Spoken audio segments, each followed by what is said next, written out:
assaggiarono è importante.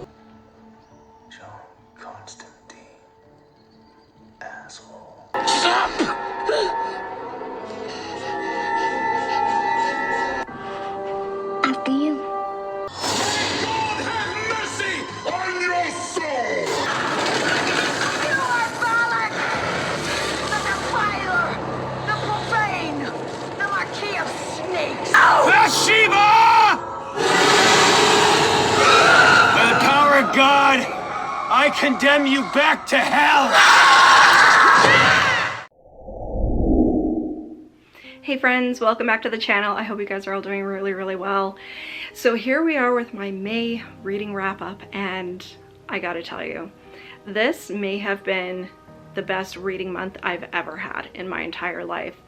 And it's totally unintentional. So as you can see from the title of this video, I read pretty much exclusively religious horror for an entire month. All of the movies pretty much we watched this month were religious horror, and I was just having such a good time, and I read so many good books. So as you guys might know, if you've been around here for a while, you know that religious horror is one of my favorite subgenres ever in horror. So anything to do with Catholicism or has religious elements wound in, satanic panic, possession horror, anything like that is just right up my alley. I absolutely love it. So I started off this month by reading Rosemary's Baby, which you may have seen in a recent vlog, and I am going to talk about it in a second. And then I loved it so much that it just kind of spiraled into me reading all of these religious horror books, and in some cases watching the accompanying movies, and yeah, so it turned out to be fantastic. And so I wanted to share with you not only the books that I read this month, but also some suggestions for religious horror. So if you wanted to get into the subgenre yourself, I do have some suggestions of books that I have read and liked, and some that I have read and not liked. So I wanted to jump into this and give you guys, like I said, like my regular reading wrap up, but also give you some suggestions and everything. So having said that, I'm going to jump into the wrap up here first. So the first book that I read this month was Rosemary, or I guess in May, was Rosemary's Baby by Ira Levin. And I have this wonderful vintage copy, and it has on the back here, it does have a movie tie-in. So we have Mia Farrow down on the bottom here. So this book came out, I believe, in 1968.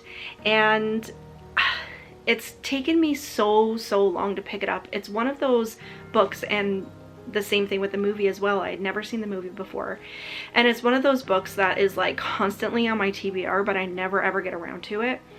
And I finally picked it up this month, and man, oh man, if you saw my review in the vlog, you know that I absolutely love this book. I think it might be one of my favorite books of all time. I gave it 5 stars.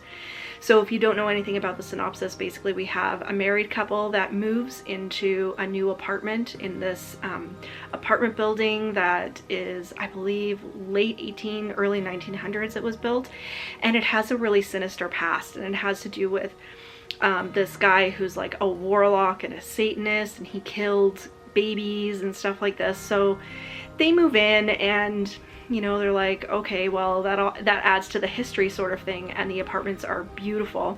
So they move in, and obviously Rosemary gets pregnant, and they deal with these really nosy next door neighbors, but they're kind of annoying, but at the same time it's sort of endearing. They get to know them really well.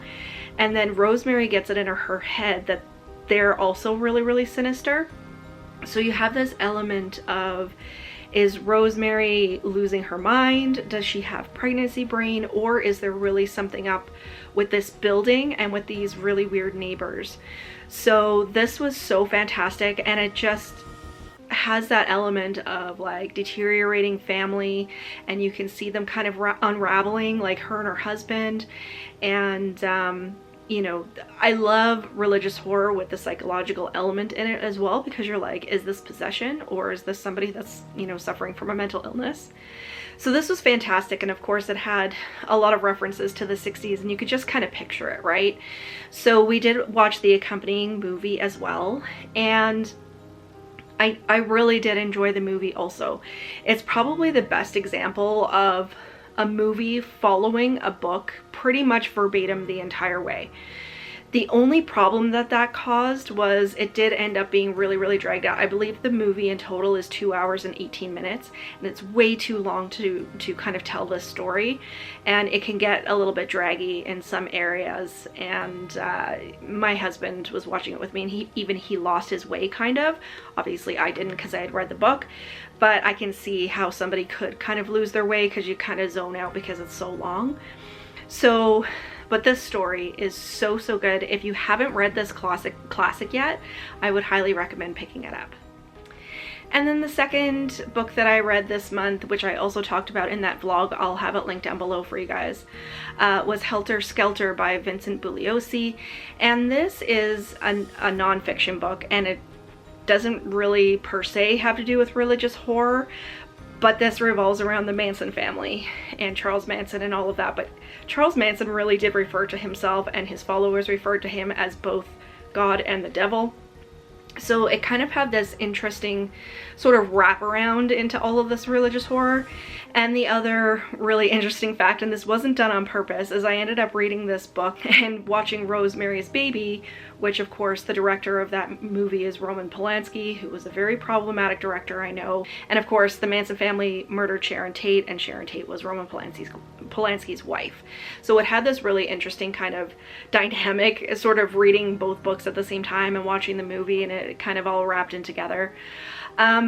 But I would highly suggest, if you're into cults, if you're into true crime, or if you're into religious horror, to definitely pick up this book. If you have an interest at all in the Manson family, this is probably the best text that you can read. It can be very dry in some places, but it is the most complete sort of picture of the entire story from beginning to end. It doesn't only talk about the Tate and LaBianca murders, it talks about other situations that the family was involved in. It goes into the trials, it goes into the psyche of some of the female followers especially, but also some other associates of the Manson family. And this is my second time reading this book. It is a reread for me, and it's fantastic. It is so good. But I would suggest, because it can be a little bit dry in some places with a lot of like things that they found in the autopsies and stuff like that, and scripts from the trial, I really enjoyed reading this on audiobook. And I would put this on, and it was when I was working on the library for a portion of when I was redoing everything, and just to put it on in the background, and it was so good. So if you're gonna read this book, I would highly suggest picking up the audiobook. It was really fantastic to read it that way. And I just wanted to say before I get into the next book that Helter Skelter is also one of my favorite books of all time, and I swear I'm not going to say that for every single book on this list, but the entire month was just like 5-star reads all over the place. I was having such a good time. So Helter Skelter is a 5-star read. It's one of my favorite books, and if you haven't read it, I would highly suggest picking it up, like I said. So the next book that I read was The Exorcist by William Peter Blatty, and as a horror fan and somebody who I would consider being like an elder in the horror community, it's almost laughable that I've never read this book. Of course, like most people, I've seen it 500 times, I've seen the movie, but I've never ever picked up the book. And I think part of the reason was because I thought the book was going to be exactly like the film, and it's not. It's completely different. And I actually buddy read this book with my friend Zach from Shady Side Library. If you're not subscribed to him, please make sure to go over and subscribe to him, because he's just fantastic, and he is kind of a young baby bat just getting into reading classic horror and stuff. And it was so fantastic because I could talk about like facts from the movie and all of that sort of thing, because he hadn't seen it yet as we were reading the book together. And I think we read this book in like 2 days. It was something ridiculous. Like, I got into this book so much, and I read it 2 ways. So I read it partially physically, but I also had the audiobook where William Peter Blatty was narrating the audiobook, and man, oh man, it is so good. And so this is another one too that would probably be on very high up in my favorite audiobooks of all time. So of course everybody knows the synopsis of this. You know, you have a mother and her young daughter gets possessed, and they send in the exorcists, and of course it's It's very graphic, it's very bloody. Your jaw kind of hits the floor because it's just total insanity, as Zach said. Utter insanity. And it's complete insanity, but the movie concentrates more so on Regan, what's happening to her, and the actual exorcism that's happening. But the book really concentrates on Father Karras, who's one of the exorcists. He's the first priest that goes in and meets with Regan's family and her to see what was going on. And the book really has to do more with him and his crisis of faith that he's having, because he is also, I believe, a psychiatrist. And he's really struggling between like the world of science and the world of religion. And that was so good. And so it didn't really, while it was still very graphic, and it did have all of the elements in there that were in the movie, it had more of a story to it. So again, if you haven't read the book, and one of the reasons why is because you're thinking it's going to be exactly the same as the movie, I would highly recommend picking it up, because the book is completely different. So that was a big element, concentrating on Father Karras. And the other element that I found that was in the book that wasn't in the movie was when the actual exorcist came in at the end of the story, when everyone is just spent and all of this sort of thing. He has such presence in the book that really didn't come through as much in the movie. And Father Marin, sorry, I had forgotten the name of the priest. It was Father Marin who came in, and he really did an amazing job at calming everyone down and, you know, going about his business and doing his thing. And he was just such a big presence in the book. So the book concentrates very much on the exorcists and this whole, like I said, the religion versus science. Does she have a psychiatric disorder? Because that's very much what even Father Karras was saying at the beginning. Like, very rarely does true possession ever happen. So I so enjoyed this book, and I know this is a bold statement. Obviously I gave it 5 stars. This is going to be a really bold statement, and I think this might be my favorite horror book of all time, bar none. And I know, like I said, that's a big statement, but it was just delicious. I loved it, and I'm going to read it over and over again. I haven't read the second one yet, and I haven't rewatched the movie yet since reading the book. I just found it at the thrift store the other day, so I have to do that, and I'm really excited to get into the second book as well.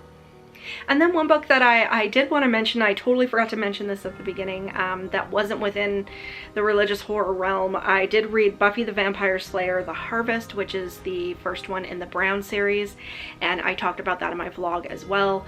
So this one was actually written by Richie Tankersley Cusick, who comes from like the point horror kind of era, and the book was written fantastically, but it was very similar to the show.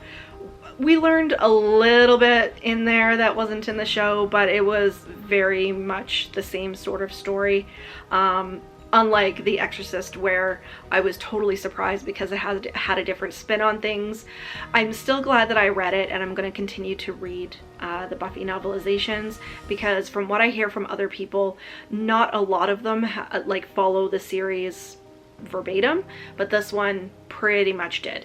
So I still gave it 4 stars. It was a fantastic time, and like I said in that vlog, it was very much like I was following along with the show in my head as I was reading it. The next book I read is another nonfiction book. This one is called Season of the Witch: How the Occult Saved Rock and Roll by Peter Bebergal. And I'm a really big rock and roll history buff. I love anything to do with the history of rock and roll, especially in the era of the 50s and 60s. And of course, during that time was a time when you know, the conservative factions in society really were starting to lose hold on a lot of, especially the younger generation. So the book itself talks about rock and roll and how, you know, it was perceived as satanic and the devil and all of this kind of stuff. But it also talks about like the age of Aquarius and people getting into Eastern mysticism. It talks about like Ozzy Osbourne and their depictions of utilizing the occult and all of that kind of stuff, because rock and roll really started kind of after the Elvis sort of era.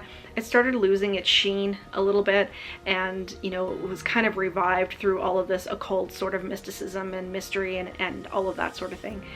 So this is a fantastic book. If you're at all interested in the era of 50s, 60s, 70s, especially rock and roll, Woodstock, that sort of thing, or if you have an interest in just the occult in general, you really like nonfiction, this is probably one of the best nonfiction books that I've read.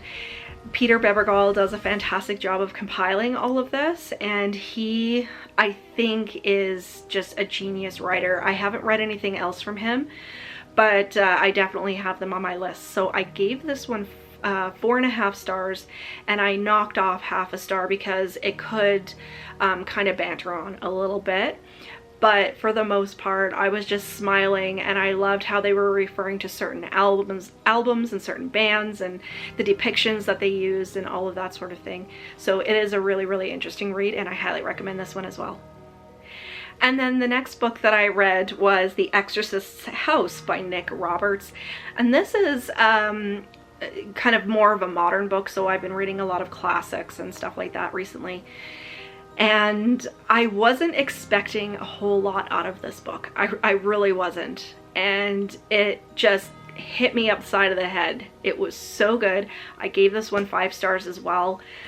So this is about a family that moves into kind of like an old farm, and supposedly the old man that lived there previously was an exorcist. There was a rumor that he was an exorcist.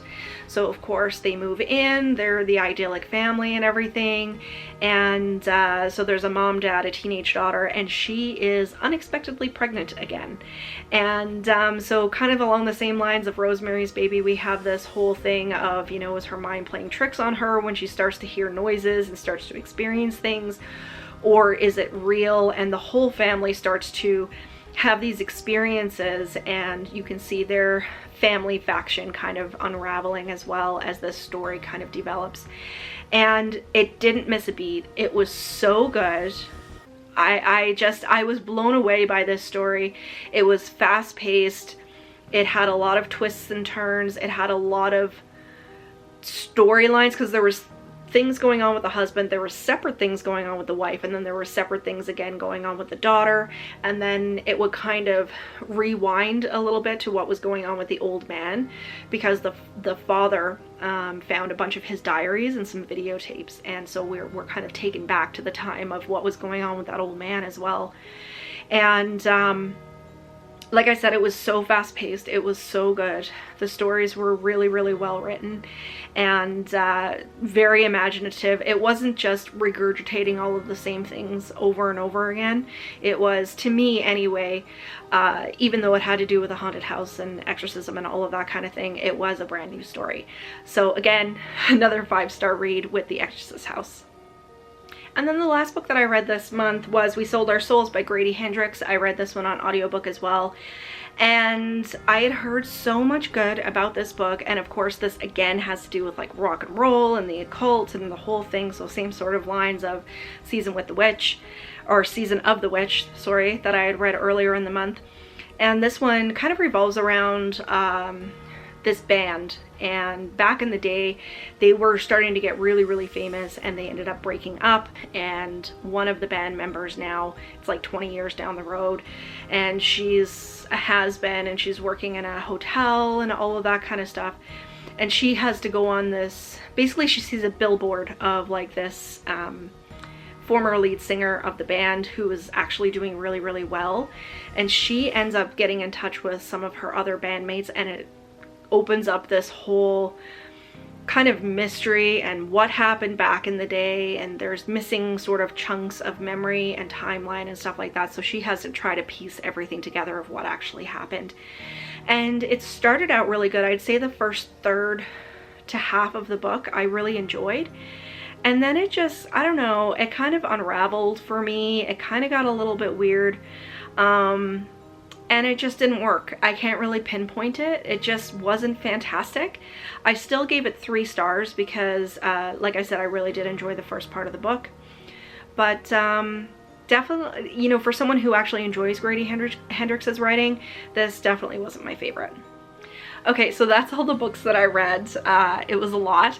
So I do have some suggestions written down here too that I wanted to take you guys through, because if you are into possession horror, religious horror, that sort of thing, I did want to suggest some of these because some of them are my absolute favorites. So first we have Baby Teeth by Zoya Stage. So this is probably the best example of a creepy kid book that I've ever read. So the little girl Hannah might be possessed, she might be a little brat, we're not really sure, and she takes her parents on a wild ride, and this book gave me chills from beginning to end. I absolutely loved it. This is definitely one of my favorite books of all time. Next on the list we have Sister of Darkness, Chronicles of a Modern Day Exorcist by R.H. Stavis. And this is another non-fiction book that has to do with religious horror or religious like exorcisms. And this was really interesting because it was a completely different take on exorcism. The author herself is not Catholic. She's not Catholic, she's not Christian, and she sees people as being possessed by different sort of energies rather than entities. And it's a really interesting take. I really enjoyed this book from cover to cover. It's fantastic. So if you're looking for another nonfiction book that goes along the same lines of like possession and religious horror, I would definitely recommend this one. Next up we have Whisper Down the Lane by Clay McLeod Chapman. So this was my top read of 2021. Sorry, this was my top read of 2021. I adored this book from cover to cover. It was a fantastic exploration of Satanism, and it has a split timeline. So we, for one half of the story, are following a little boy who has made some accusations against older people who the townsfolk believe are Satanists, and then the other half of the story is revolving around a school teacher who one day goes to school and he finds a group of kids who are gathered around a mutilated rabbit who has a message in his belly, and it's a happy birthday message, I believe. And so the adult in this portion is starting to get some accusations against him. So this is a fantastic story. I thought it was really well done. I read another one of Clay McLeod Chapman's books, The Remaking, and I really didn't like it. It didn't work for me, but this one is absolutely fantastic. Next up is The Merciless by Daniel Vega. So here, this is a YA book, and it has to do with this group of kids at school who are sort of born-again Christians, and they decide that one of their classmates is possessed, and they decide to conduct an exorcism themselves to try to rid her of her demons. And don't let it, just because it's a YA, don't let it fool you, because this is gruesome in places, it's grotesque, but it's not all just torture all the way through. It does have a really bang-up story, and I was completely glued to this one. I believe I read the whole thing in a day. I haven't read any of the subsequent books in the series, but the first one definitely is one of my favorites. Next up we have My Best Friend's Exorcism, which of course by Grady Hendrix. So this is one of my favorite books of all time. So you have two girls that are best friends, and one of them ends up getting lost in the woods one night when they're having a sleepover at a cabin, and she winds up possessed, and you see their relationship as best friends sort of deteriorating, and then the girl herself is deteriorating, and then they have to do something about it. So this also has a movie that was put out by Prime last year. I think it could have been earlier no, it was last year. And the movie I did not enjoy. It didn't encapsulate the book at all. I would definitely highly recommend the book. I know we've all heard of it and most of us have read it, but if you haven't, I would definitely recommend the book, but maybe leave the movie. It really wasn't that great. Next up we have House of Darkness, House of Light by Andrea Perron. So this one is the trilogy that The Conjuring is based off of. So the movie The Conjuring is based off of the Perron family and their experiences when they move into an old farmhouse in Rhode Island. And this is a fantastic book series. It can really drag in places, but it does give a full account of the actual story that The Conjuring is based off of, and it's gruesome. It's gruesome, it's grotesque, it's terrifying. I think the original story is much more terrifying than what they put on the screen. So if you're interested at all in that one, I would highly recommend it as well. Next up, for one of my favorite books, we have The Burning Girls by C.J. Tudor. So this is a YA thriller, and I think I actually dried out my eyes when I was reading this because I couldn't put it down. I was really, really upset when I had to go back to work. This one follows a priest that moves into a new parish, and the previous priest has committed suicide, and he has left her an exorcism kit. And the story starts out there and it doesn't stop. It's just, it powers through the whole way. So if you're into YA thrillers, especially if it has that religious element wound into it, I would highly, highly suggest this one as well. And then for a couple of books that didn't work for me, but I'm still going to suggest them because just because they didn't work for me doesn't mean they're not going to work for you guys.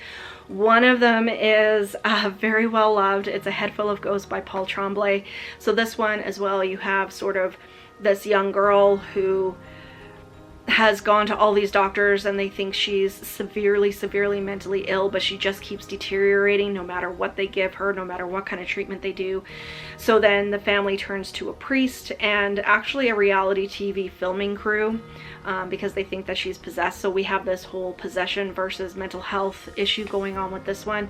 It did not work for me. I didn't like the ending. I won't go too far into it, but it just didn't work for me. But it does work for a lot of people. Next up, we have Doctor's Demons by Maria Abrams. So same sort of thing. This revolves around a psychiatrist who has a patient that she believes could be possessed.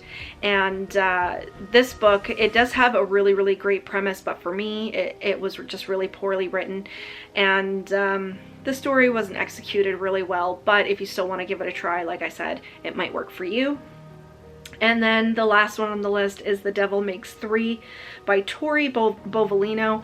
So this one, I was so surprised that this one didn't work for me because it's about this girl who goes to this boarding school and she ends up finding this occult book when she starts working in the library.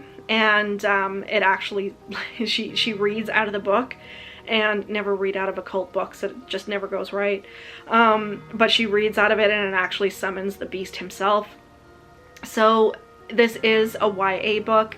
It does have romance wrapped in there, and because it's one of those modern day sort of YA books, it was one of those ones, either it was going to work for me or it wasn't. And for me personally, it didn't work. But if you think that that sounds good for you, I would put this one on your list as well.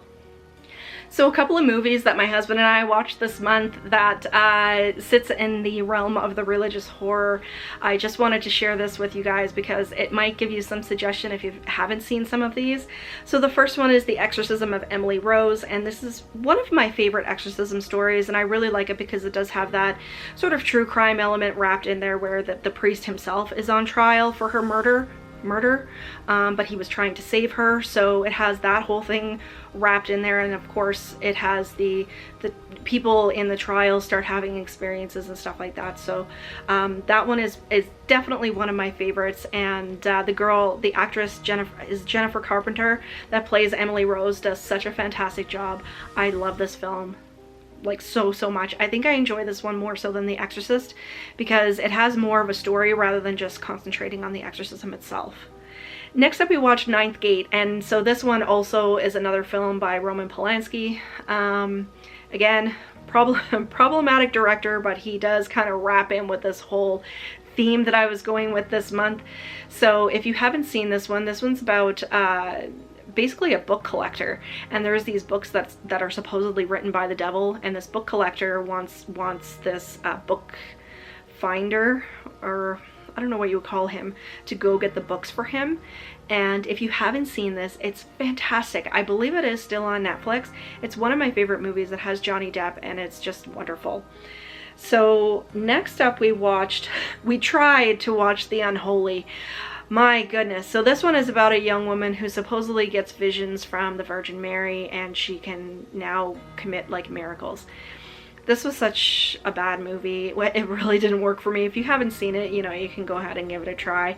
I was warned by people that it wasn't great, but it was pretty bad. We actually shut it off halfway through and turned on The X-Files, I believe. Next up, we watched the documentary of The Haunting in Connecticut. So this was a Discovery Channel documentary that was actually turned into the show A Haunting. So that show started out with two documentaries, The Haunting in Connecticut and The Haunting in Georgia. And I don't like the Haunting in Connecticut movie, but the documentary is very, very good. It's something that we watch probably once a year or so. It's very well done, and the story itself is super, super creepy. So if you haven't seen it, I would highly suggest getting that one. Next up, we watched Bless the Child. This came out in, I believe, 99 or 2000, and this is a really underappreciated movie. So we follow this woman who's a nurse, and her sister gives her baby, because the sister is actually a drug addict, and so she gives her baby, and the baby is supposedly like, she's very, very special, and she's supposed to be connected with like the divine and everything. So there's this cult, and they're basically like Satanists, and they know that this child is being born, so they're trying to find this child. So they go through all of the children that were born on that day to see if they're the right one, so that they can turn her and use her for evil instead of for good. And it's really, really good. It's more of a kind of detective sort of thriller, but it is definitely one of my favorite movies. I remember watching it in the theater back in the day, and if you haven't seen this one, I would definitely recommend this one as well. Constantine was one that we watched this month. I mean, this one's super popular. Part 2 is coming out pretty soon here with Keanu Reeves, and the guy, I forget his name, but the guy who plays Satan in the first movie is on board to do the second part as well. This is a fantastic movie. Again, it's more of like an action thriller than a horror, but really, really fantastic. And I'm pretty sure we've all probably seen it. My husband and I have seen it, you know, 20 times, and we still watch it every single year. Next up, we watched Annabelle. I wanted to watch something that was within the Conjuring universe because I love the Conjuring universe, but I wanted to watch this one specifically because I had done so much reading about the 60s, and this one takes place during the 60s, and you know, the clothing and everything, and it was fantastic, you know, and it does talk about like the Manson family and cults and all of that sort of thing. So this one just really fit in really, really well. Of course, we all know about Annabelle. It's a fantastic movie. The whole Conjuring universe is fantastic, but I did want to pick one out of kind of all of those movies to watch. And we had a lot of fun with this one as well. And then, not along the same lines of what you would consider typically as religious horror, but we watched Bram Stoker's Dracula as well. But this does have sort of a religious sort of theme kind of wound in, so it's not really religious horror, it's more gothic horror, but it does have the same sort of elements wound in, so we threw this one on as well. 3 movies that we didn't get to this month that I want to get to. The Exorcist, I want to do a rewatch now that I've read the book. Like I said, I haven't gotten around to it yet because I did find it just recently in the thrift store. So we're going to throw that one on probably this weekend. And the other one that we're probably going to watch this weekend is Seven. And Seven is another movie that I've never seen it from beginning to end. My husband couldn't believe it. He was like, how could you have never seen this movie from beginning to end? And I'm like, I don't know. So we're probably going to watch that one as well. And another one that we wanted to get in the relative near future is The Pope's Exorcist, which is brand new out this year. I'm not sure if you can rent it yet, but that is another one that we wanted to get as well. And a couple of more suggestions for you guys. So sort of along the same lines, this is more possession horror than religious horror. Smile, which came out last year, I believe. This was really, really good. I really enjoyed this movie, and it does have a psychological element wrapped in there as well. The whole Conjuring universe, so The Conjuring 1, The Conjuring 2, and The Conjuring 3, which I'll throw in here, but I hated it. Really, really great movies within this realm. And then of course you have the Annabelle movies, and then The Nun that fits in there as well, which I believe is having a part 2 come out. That one is not a fantastic film, but still along the same lines if you wanted to do a themed watch-a-thon. The Omen is another one that's really good. I've never seen the original, but I have seen the remake. I saw it in the theater years ago. It came out on 6/6/6, so it came out on June 6th of 2006. So I did originally watch it in the theater, and I really enjoyed it. So we do watch the remake fairly frequently, but I would like to get the original as well. Another one is Deliver Us from Evil. So this is one that basically like an army commander brings back an evil force from overseas. And it has a really interesting take on religious horror. Stigmata, This one is super cheesy. I loved it when I was a teenager. I thought it was the greatest thing.